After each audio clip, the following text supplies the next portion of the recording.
Praise the Lord. கர்த்தருடைய பரிசுத்த நாமத்துக்கு மகிமை உண்டாவதாக. இந்த சனிக்கிழமை காலையிலே உங்களை சந்திப்பதில் மிகுந்த சந்தோஷம்.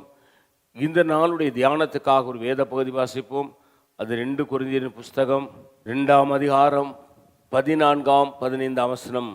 கிறிஸ்துவுக்குள் எப்பொழுதும் எங்களை வெற்றி சிறக்க பண்ணி எல்லா இடங்களிலும் எங்களை கொண்டு அவரை அறிகிற அறிவின் வாசனை வெளிப்படுத்துகிற தேவனுக்கு ஸ்தோத்திரம். அப்போஸ்தலனாகிய பவுல் சொல்றாரு, கிறிஸ்துவுக்குள் எங்களை வெற்றி சிறக்க பண்ணி எல்லா இடங்களிலும் எங்களை கொண்டு அவரை அறிகிற அறிவின் வாசனை வெளிப்படுத்துகிற தேவனுக்கு ஸ்தோத்திரம். அல்லேலூயா. நாம் அழைக்கப்பட்ட அழைப்பிலே உறுதியாய் தரித்திருந்தால் நம்ம எல்லா இடங்களிலும் தேவன் நம்மளை வெற்றி சிறக்க பண்ணுவாராம். ஒரு இடத்திலும் நாம் தோற்று போகவே மாட்டோம். 2வது, ரட்சிக்கப்படுவர்களுக்குள்ளேயும் கெட்டு போகிறவர்களுக்குள்ளேயும் நாங்கள் தேவனுக்கு கிறிஸ்துவின் நற்கந்தகமாக இருக்கிறோம். ஒன்று, நம்மளை வெற்றி சிறக்க பண்ணுகிறார். ஆனால் உங்களையும் என்னையும் ரட்சிக்கப்படுகிறவர்களுக்குள்ளும் கெட்டு போகிறவர்களுக்குள்ளும் நம்மளை ஆண்டவர் நற்கந்தகமாய் வைத்திருக்கிறார், சாட்சி உள்ளவர்களாய் வைத்திருக்கிறார். இந்த உலகத்தில்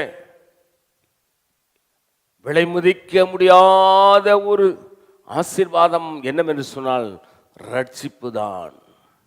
அதுக்கு விலையே கொடுக்க முடியாது. ஏன்னா அந்த விலையேறப்பட்ட ரட்சிப்பை இந்த உலகம் தர முடியாது, மனுஷன் தர முடியாது, ஞானிகள் தர முடியாது, ரிஷிகள் தர முடியாது, பெரிய பெரிய மகாத்மாக்கள் தர முடியாது, பக்தர்கள் தர முடியாது, பாஸ்டருங்க தர முடியாது, பிஷப்புங்க தர முடியாது,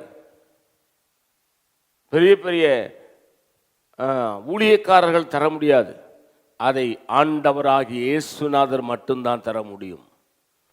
அதனால தான் பவுல் சொல்றார், எல்லா இடங்களிலும் வெற்றி சிறக்க பண்ணி எல்லா இடங்களிலும் எங்களை கொண்டு அவரை அறிகிற அறிவின் வாசனையை வெளிப்படுத்துகிற தேவனுக்கு ஸ்தோத்திரம் என்று சொல்லிட்டு, ரட்சிக்கப்படுவர்களுக்குள்ளேயும் கெட்டு போர்களுக்குள்ளே எங்களை நற்கந்தகமாய் வைத்திருக்கிறார். அல்லேலூயா. ஆண்டவர் நம்மளை ஒரு நல்ல சாட்சி உள்ள வாழ்க்கைக்கு வச்சிருக்கிறார்.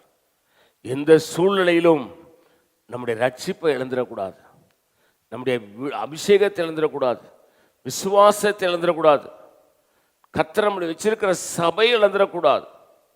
அதில் கவனமாக இருக்க வேண்டும். அப்பொழுதுதான் நம்முடைய நற்கந்தகமாய் சாட்சியாய் விளங்க முடியும். நான் உங்களுக்காக ஜெபிக்கிறேன். பரிசுத்த பிதாவே, நீர் எங்களோடு என்னோடு பேசின இந்த நல்ல வார்த்தைகளுக்காக ஸ்தோத்திரம். இந்த வார்த்தையின்படி எங்களை ஆசீர்வதியும். இயேசு நாமத்தில் வேண்டிக் கொள்கிறோம் பிதாவே, ஆமேன். God bless you. கர்த்தர் உங்களை ஆசீர்வதிப்பாராக.